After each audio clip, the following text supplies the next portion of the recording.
La piraterie maritime, le trafic humain, la pêche illégale, autant de thématiques qui seront débattues en novembre prochain lors de la très attendue rencontre internationale sur la sécurité maritime à Lomé. Des thèmes qui ont déjà été revisités par les experts nationaux cette semaine lors de la deuxième conférence préparatoire.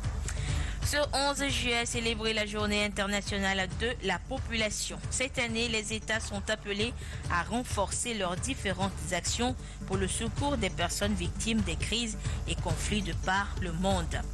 Et puis c'est officiel, le système LMD est entré en vigueur à l'école africaine des métiers de l'architecture et de l'urbanisme EAMO au Togo. Cette année, les premiers diplômés en master et licence sont connus. Ils sont au total 170. C'était les principales articulations de ce journal. À toutes et à tous, bonsoir. Fin hier de la deuxième réunion préparatoire de la prochaine rencontre internationale sur la sécurité maritime au Togo. Pour cette session, les experts de l'action de l'État en mer ont passé en revue toutes les thématiques qui feront objet de débat en novembre prochain. Des thèmes qui vont de la lutte contre la piraterie maritime à la réalisation d'une réelle économie bleue. Les précisions avec Prudence Zissou. D'importantes mesures ont été prises au terme de la deuxième conférence maritime de Lomé qui a tenu toutes ses promesses. Les acteurs de l'action de l'État en mer ont envisagé de nouvelles stratégies pour mieux faire face aux nombreux défis de sûreté et de sécurité maritime dont est confronté le Togo et les autres pays du Golfe de Guinée. Les débats ont essentiellement porté sur des thématiques qui touchent à la piraterie maritime, au trafic d'êtres humains, à la pêche illégale, à l'économie maritime. Les recommandations sont relatives au contexte national et continental dans la perspective des préparatifs du sommet de l'Union africaine sur la sécurité et la sûreté maritime que le Togo a l'honneur d'abriter en novembre prochain. Qui a une volonté de traduire le souhait du chef de l'État de voir une économie bleue s'implanter durablement au Togo, qui va se traduire donc par l'approfondissement des réformes au niveau du secteur maritime togolais. Le constat donc est qu'il y a des bases qui sont posées, mais que nous avons dans certains domaines quelques vides juridiques que nous devons combler. Et nous avons profité de ce cadre pour mieux préparer les experts nationaux à participer aux débats qui auront lieu dans le cadre de la conférence. La conférence a jugé opportun d'adapter les tests du Togo aux réalités de l'heure. Les propositions de ces assises pourront contribuer à améliorer le taux des échanges commerciaux par la mer. L'action de l'État en mer est entrée ainsi dans les annales de l'histoire de l'économie maritime du Togo et sera citée en exemple par les pays qui ont décidé de ne pas tourner le dos à la mer, car chaque fois qu'une nation tourne le dos à la mer, elle tourne le dos à son développement. La présente conférence a démontré que le secteur maritime, confronté à de nombreux défis de la sûreté et de la sécurité, demeure un facteur important dans les relations économiques internationales, quand on sait que 80% des échanges commerciaux aujourd'hui s'effectuent par la mer. Une volonté active est donc née de nouveau entre la chaîne de partenaires pour la poursuite de la mise en œuvre des réformes maritimes entreprises par le gouvernement.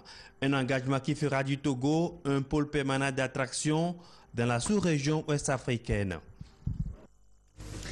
L'action des différentes entreprises implantées sur le territoire national participera également à la réalisation de cet ambitieux objectif.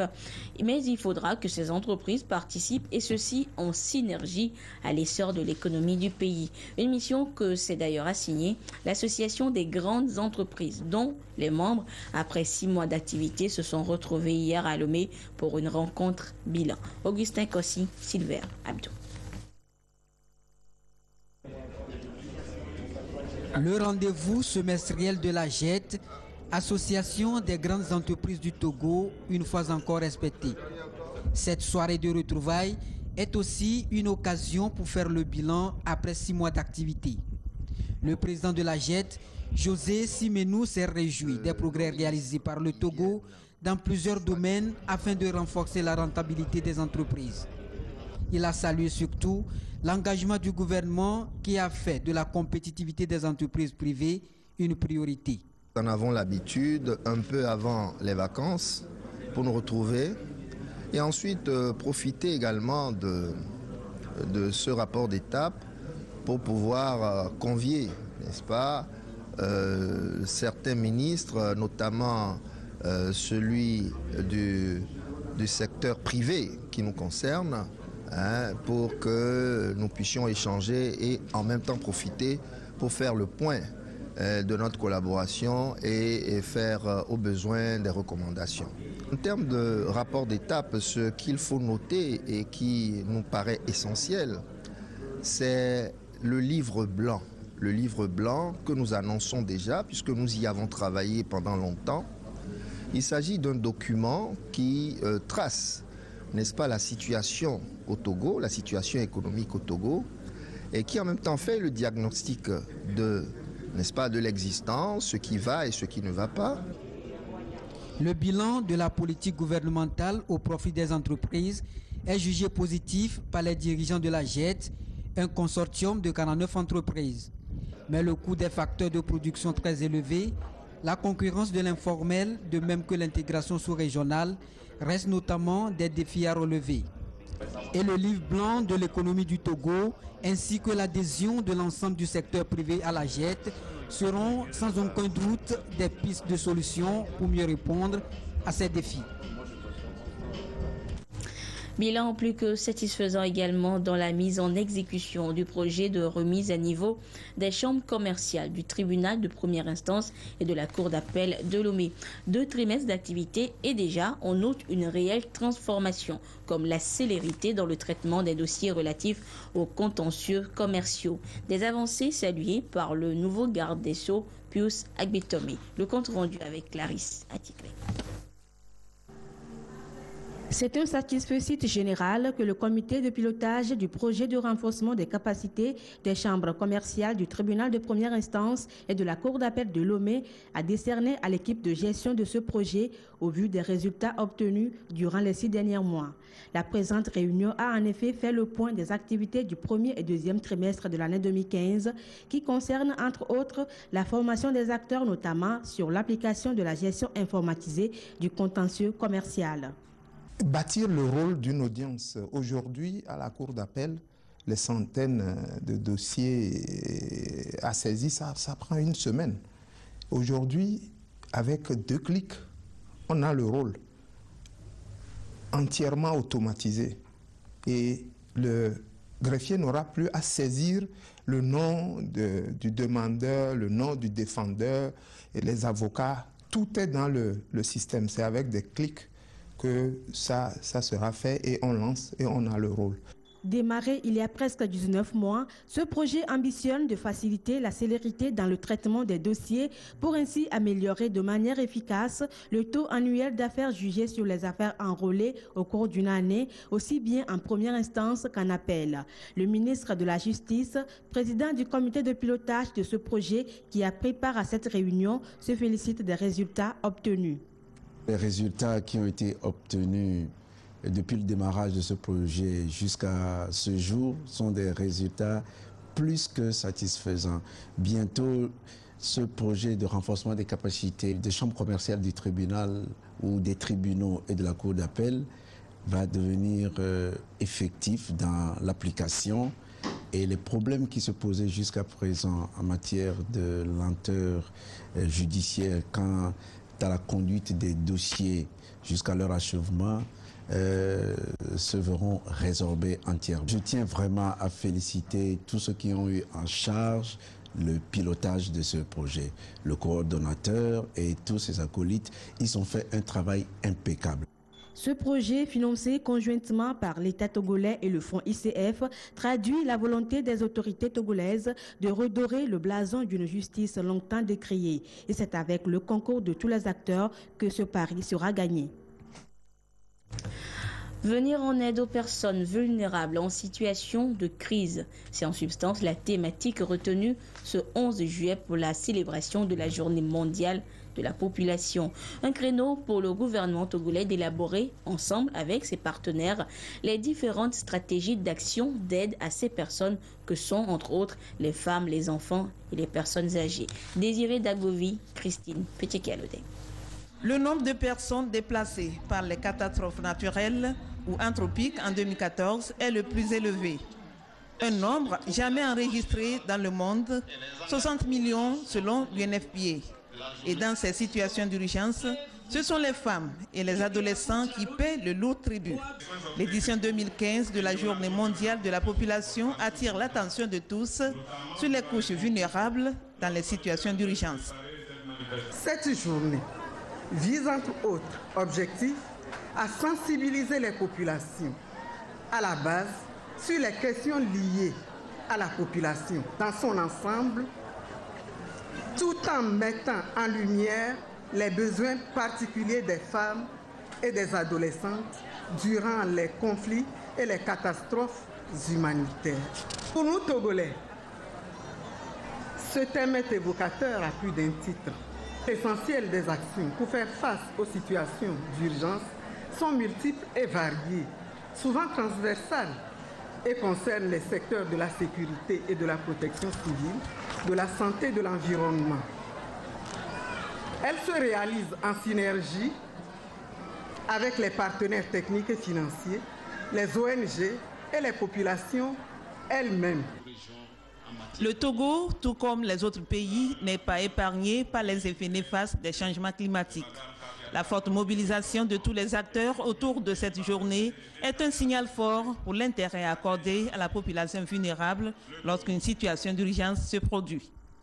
Je salue le thème retenu cette année pour célébrer la Journée mondiale de la population.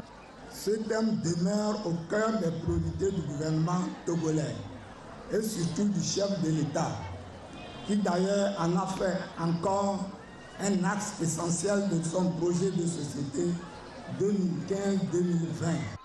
Cette 26e édition de la Journée mondiale de la population a été marquée aussi par la distribution de kits composés de produits de première nécessité, les tissus pagnes, le savon et autres, toujours pour les aider à améliorer leurs conditions de vie.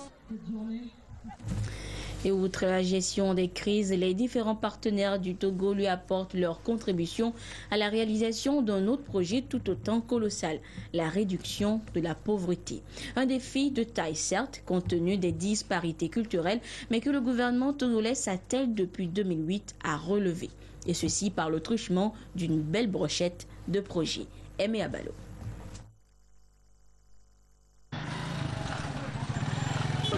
Depuis 2008, le Togo a amorcé une croissance régulière de son PIB réel, principalement portée par une politique soutenue d'investissement public et par le secteur agricole. Cette croissance économique a influé sur la réduction de l'incidence de la pauvreté, qui est passée de 61,7% en 2006 à 58,7% en 2011, selon les résultats de la deuxième enquête sur le QUIB, questionnaire unifié des indicateurs de base du bien-être, réalisé en 2013 par la Direction générale de la statistique et de la comptabilité nationale.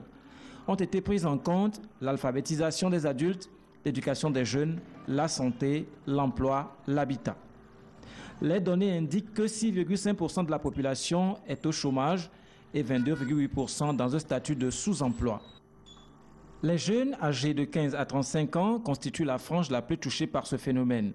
Pour y faire face, le gouvernement et ses partenaires ont initié diverses stratégies.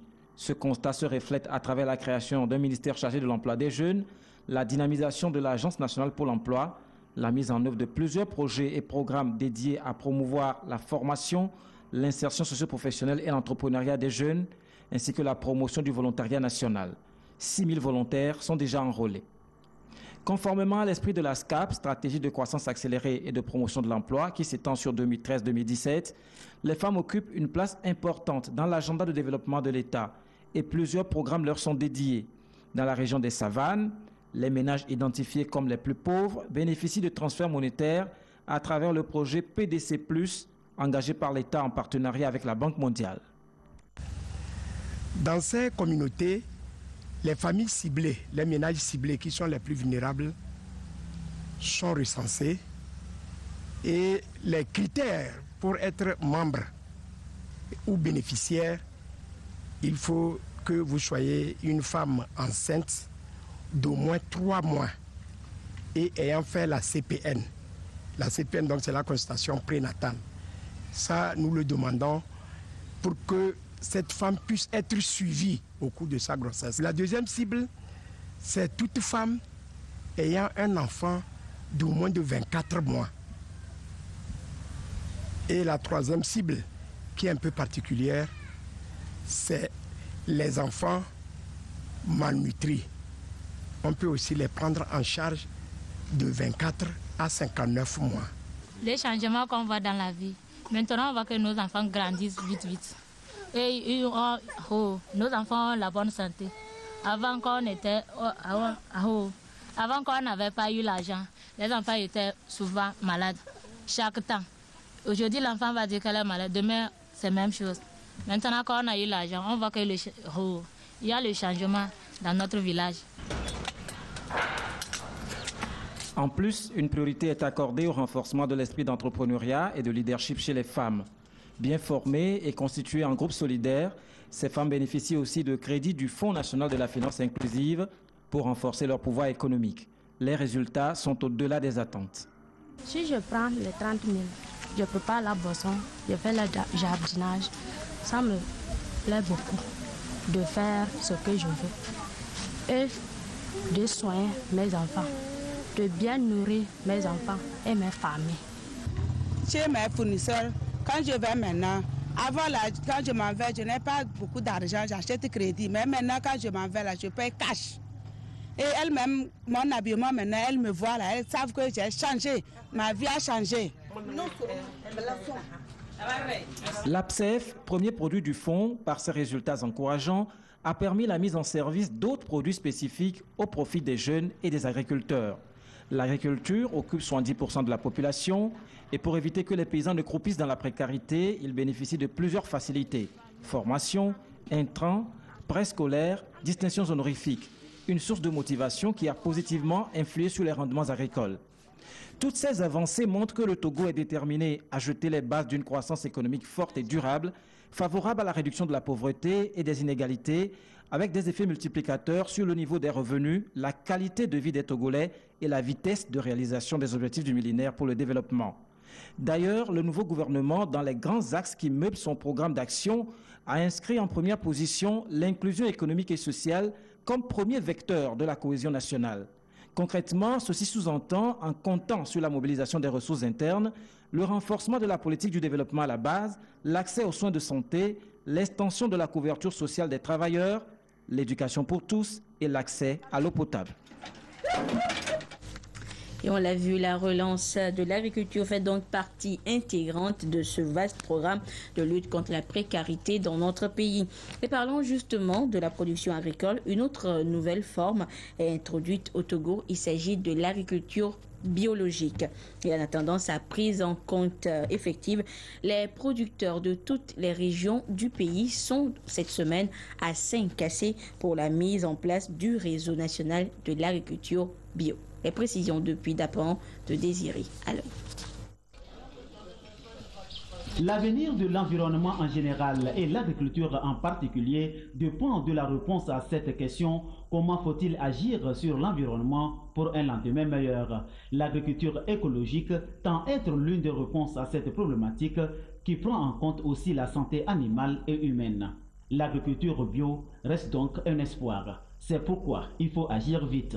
Au Togo, l'une des recommandations formulées par les participants au 3e forum de l'agriculture biologique de Mango était de mettre en place un réseau national des acteurs d'agroécologie. Venus donc des 5 régions du pays, ils sont en assemblée générale statutaire pour lancer ce réseau qui mettra en place un programme d'information et de sensibilisation des producteurs afin qu'ils aient un regard penchant vers cet ensemble de modes de pratique et de production agricole qui respectent l'environnement.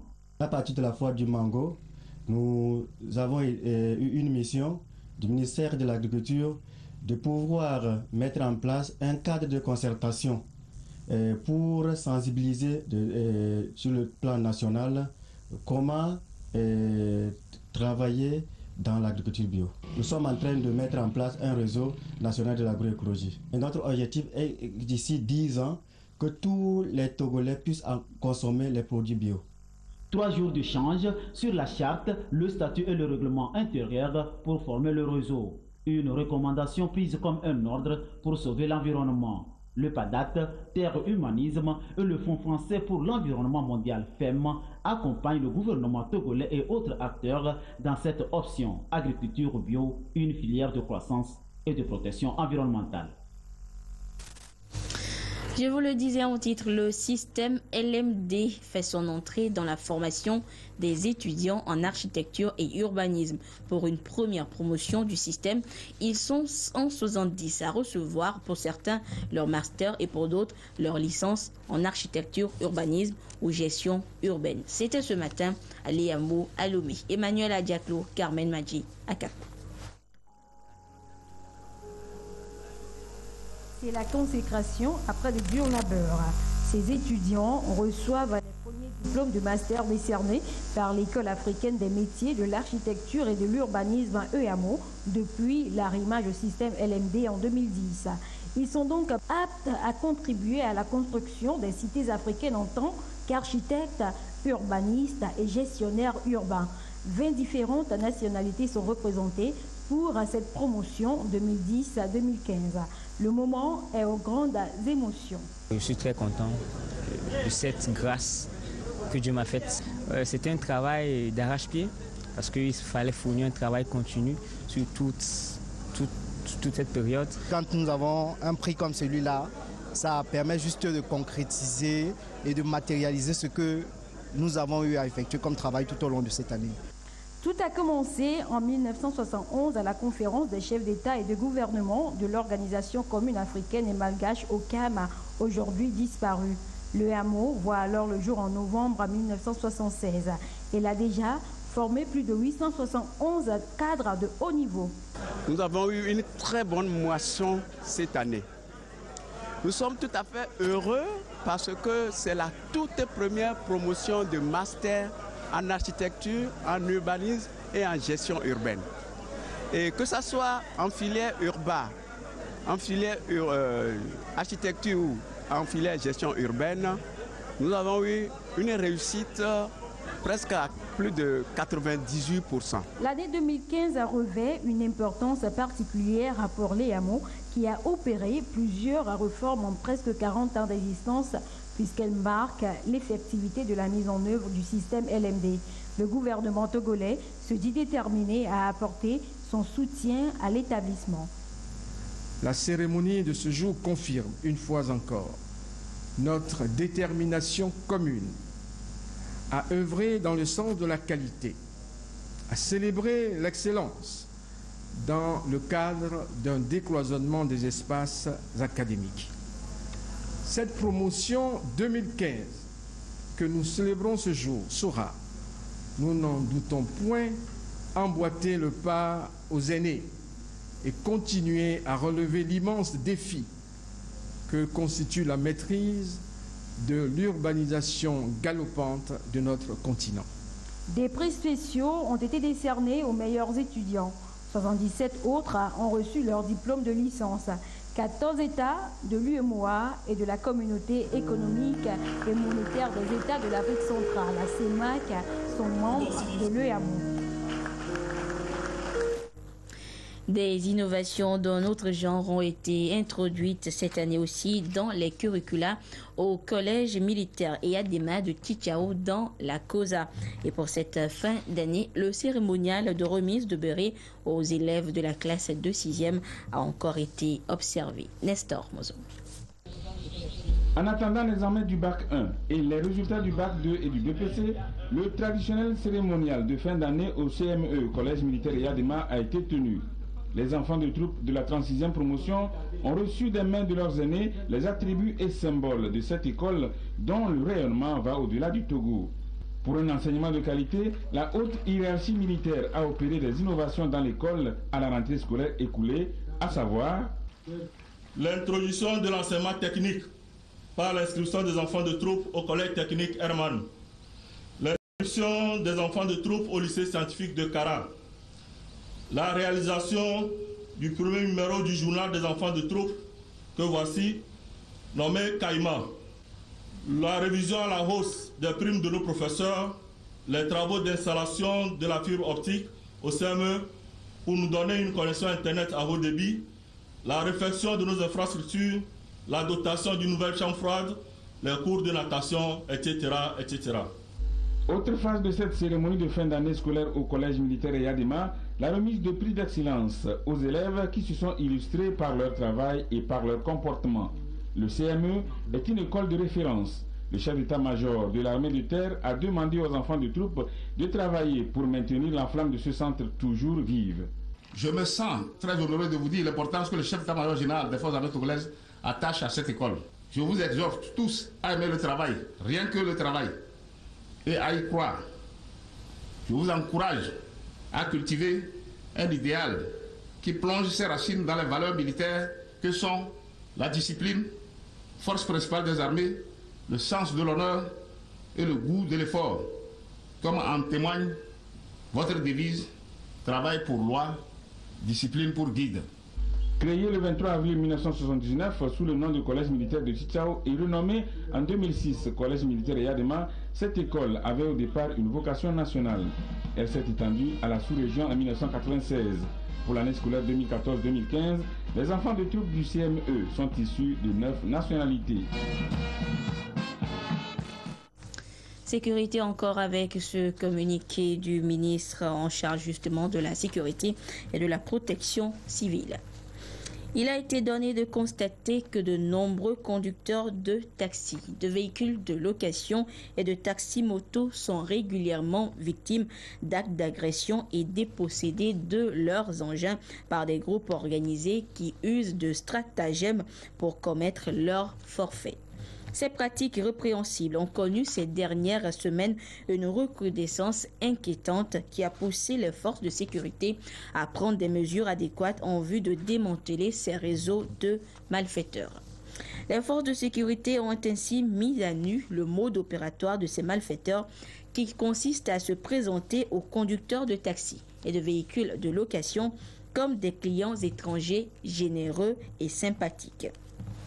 Pour mettre en confiance leurs victimes, les malfaiteurs n'hésitent pas à les inviter à partager un repas ou un verre contenant à leur insu des substances dangereuses destinées à les endormir ou à provoquer la perte de connaissance pour prendre ensuite possession des engins convoités. Une autre mode opératoire consiste à prendre discrètement en filature aux heures tardives de la nuit les conducteurs de moto, le plus souvent de sexe féminin, jusqu'à domicile et à les agresser à l'aide d'armes à feu ou d'armes blanches pour dérober leurs engins. Face à la recrudescence de ces agressions, le ministre de la Sécurité et de la Protection civile invite toute la population et en particulier les conducteurs de taxis, de véhicules de location et de taxis-motos à redoubler de vigilance et de prudence dans l'exercice de leur profession et à collaborer activement avec les forces de l'ordre qui sont à pied d'œuvre pour démasquer ces réseaux criminels. Il compte sur le civisme des uns et des autres et remercie toute la population pour sa bonne compréhension. L'actualité hors du Togo ce samedi, ce sont ces images de corps inertes jonchant le sol ensanglanté. C'est le triste décor ce samedi dans un marché de N'Djamena, la capitale tchadienne. Un kamikaze s'y est fait exploser ce matin, bilan 15 morts. 9h ce matin, marché central de N'Djamena. Une personne en burqa s'approche de la porte sud. Un comportement suspect pour 2 policiers présents, d'autant que le port du voile intégral a été interdit dans l'ensemble du pays le mois dernier. Un homme s'est déguisé en femme en portant une burqa. Il a tenté, n'est-ce pas, de s'infiltrer au niveau du marché par la porte sud, où il a été interpellé par un gendarme et un policier municipal qui étaient sur place. Se sentant, n'est-ce pas, menacé et être découvert par les agents de force de l'ordre qui sont sur place, celui-ci a déclenché sa bombe. C'est la 2e fois en moins d'un mois que la capitale tchadienne, jusque-là épargnée par les attentats, est la cible d'attaques suicides. Cette fois-ci, c'est un quartier populaire qui a donc été visé. Le mois dernier, c'était les forces de sécurité qui payaient un lourd tribut dans ces violences aveugles. 38 morts après une série d'explosions dans une école de police et un commissariat. Attaque revendiquée alors par Boko Haram en représailles aux opérations menées par les soldats tchadiens au niveau régional dans la lutte contre la secte islamiste. Retour en page nationale et direction Kara, où celle qu'on surnomme la fidèle est en fête. Il s'agit de Radio Kara, qui souffre 40 bougies cette année. Et cet anniversaire a été célébré de façon symbolique par des offices religieux. Nestor Bozo.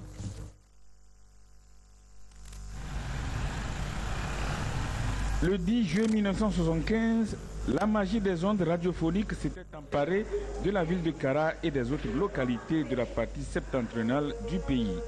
C'est Radio Kara qui posait ses premiers pas dans le paysage médiatique togolais.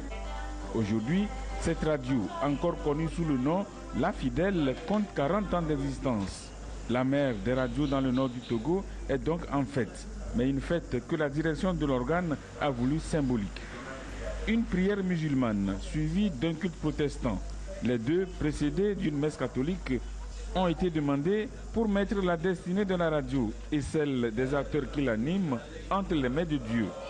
Ces 40 ans, Radio Kara La Fidèle les aborde avec beaucoup plus d'engagement. Beaucoup plus de sérieux, beaucoup plus de professionnalisme. Nous le ferons, nous engageons à le faire. Nous allons diversifier nos émissions, nos programmes également, pour que tous les Togolais se sentent concernés par ce que nous faisons. Parce qu'aujourd'hui, la formule, c'est d'impliquer davantage la population pour que tout se fasse dans un schéma de participation de tout le monde. Il y a la journée porte ouverte. Nous sommes en train d'accueillir les gens pour visiter un peu nos monuments. Parce qu'en réalité, la technique a aujourd'hui évolué. Nous avons du matériel qui est vieillot, mais ça nous permet quand même de travailler. Mais nous allons évoluer tout en restant quand même nous-mêmes. Les 40 ans, Radio Kara les a marqués aussi avec une opération de reboisement à côté du service régional de l'action sociale de Kara au quartier Tomde. Une manière pour elle de participer à la restauration du couvert végétal. Et c'est sur ce spécial anniversaire que se referme cette édition. Merci à vous qui l'avez suivi ou que vous soyez grâce à la télévision togolaise, notamment du côté de Lama, dans la Kosa. Au revoir.